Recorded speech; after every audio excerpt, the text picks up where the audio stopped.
அண்மைச் செய்தி. மாநிலங்களவைத் தேர்தலில் அதிமுக சார்பில் போட்டியிடும் வேட்பாளர்கள் இன்று அறிவிக்கப்பட உள்ளதாக தெரிவிக்கப்பட்டுள்ளதை அண்மைச் செய்தியாக பார்த்துக் கொண்டிருக்கின்றோம். கூடுதல் விவரங்களை செய்தியாளர் ராஜேஷ் வழங்க கேட்கலாம். ராஜேஷ், மாநிலங்களவை வேட்பாளர் குறித்த அறிவிப்பை இன்னும் சற்று நேரத்தில் அதிமுக பொதுச்செயலர் எடப்பாடி பழனிசாமி வெளியிடுவார் என தெரிவிக்கப்பட்டுள்ளது. கூடுதல் விவரங்களை பதிவு செய்யலாம். இந்த பட்டியலில் தேமுதிக இடம்பெறுமா?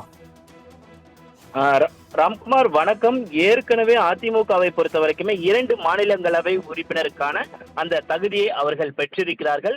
அதில் ஒன்று சதன் பிரபாகரன், அதிமுகவை சேர்ந்த பரமக்குடி முன்னாள் சட்டமன்ற உறுப்பினராக இருக்கக்கூடிய சதன் பிரபாகரனுக்கு வாய்ப்புகள் அதிகமாக இருப்பதாக தகவல் வெளியாகி இருக்கிறது.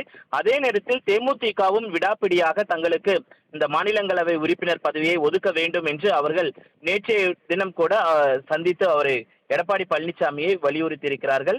குறிப்பாக சுதீஷுக்கு மாநிலங்களவை உறுப்பினர் பதவி தர வேண்டும் என்று அவர்கள் தெரிவித்திருக்கிறார்கள். தேமுதிகவை பொறுத்த வரைக்குமே நீங்கள் குறிப்பிட்டது போல அவர்களிடம் கடந்த 2024 நாடாளுமன்ற தேர்தலின் போது அவர்களுக்கு வாக்குறுதி அளிக்கப்பட்டிருந்தது. அதை நாம் ஏற்கனவே நம்முடைய மாலை முரசு தொலைக்காட்சிக்கு பிரத்யேக செய்தியாக நம்ம வெளியிட்டிருந்தோம். அதில் கூட எடப்பாடி பழனிசாமி கையொப்பமிட்டிருந்தால் வலதுபுறம் பிரேமலதா அவர்கள் கையெழுத்திட்டிருந்தார்கள். அதில் 5 நாடாளுமன்ற தொகுதி பிளஸ் ஒரு மாநிலங்களவை உறுப்பினர் என்று குறிப்பிடப்பட்டிருந்ததை நம்மிடமே ஏற்கனவே சுதீஷை காண்பிக்கக்கூடிய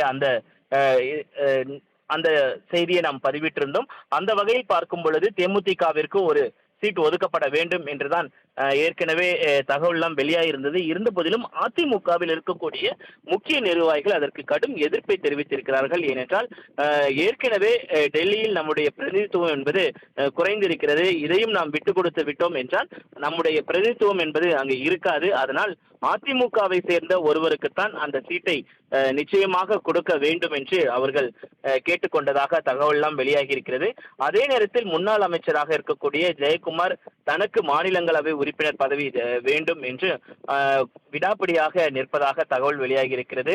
ஆக மொத்தத்தில் பார்க்கும் பொழுது அதிமுகவை பொறுத்த வரைக்குமே 2 அந்த மாநிலங்களவை உறுப்பினர் பதவியுமே அதிமுகவிடமே இருக்கும் என்றும் எதிர்பார்க்கப்படுகிறது. அதற்கான இந்த அறிவிப்புகளை இன்னும் சற்று நேரத்தில் அதிமுக தலைமை அலுவலகத்தில் அக்கட்சியினுடைய பொதுச் செயலாளர் எடப்பாடி கே பழனிசாமி வெளியிட இருக்கிறார். அதே நேரத்தில் அதிமுகவை பொறுத்த வரைக்குமே தேமுதிக இந்த கூட்டணியில் இடம்பெற வேண்டும், இணைய வேண்டும் என்றெல்லாம் அவர்கள் எதிர்பார்த்தாலும் மாநிலங்களவை உறுப்பினர் பதவி கொடுத்தால் மட்டுமே இந்த கூட்டணியில் தேமுதிக தொடரும் என்று ஏற்கனவே அவர்கள் தெரிவித்திருந்தார்கள். கடமை, அதாவது அதிமுகவிற்கு இந்த மாநிலங்களவை சீட்டு கொடுப்பது என்பது அவர்களுடைய கடமை என ஏற்கனவே தேமுதிகவின் பொதுச் செயலாளராக இருக்கக்கூடிய பிரேமலதா அவர்கள் தெரிவித்திருந்தார்கள்.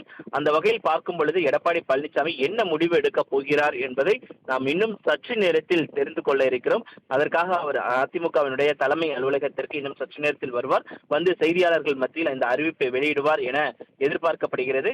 அதே நேரத்தில் பல்வேறு கேள்விகளுக்கு அவர் தொடர்ச்சியாக பதிலளிப்பார் என எதிர்பார்க்கப்படுகிறது. ஏனென்றால் திமுகவினுடைய பொதுக்குழு கூட்டம் மிக பிரம்மாண்டமாக மதுரையில் நடைபெற்று வருகிறது. அதில் பல்வேறு குற்றச்சாட்டுகள் கடந்த ஆட்சி காலத்தில் அதிமுக ஆட்சி காலம் குறித்து பல்வேறு குற்றச்சாட்டுகள் முன்வைக்கப்படுகிறது. அதற்கெல்லாம் பதிலடி கொடுக்கும் விதமாக கூட இந்த செய்தியாளர் சந்திப்புகள் இருக்கும் என எதிர்பார்க்கப்படுகிறது. ராம்குமார். ராஜேஷ், தகவலுக்கு நன்றி.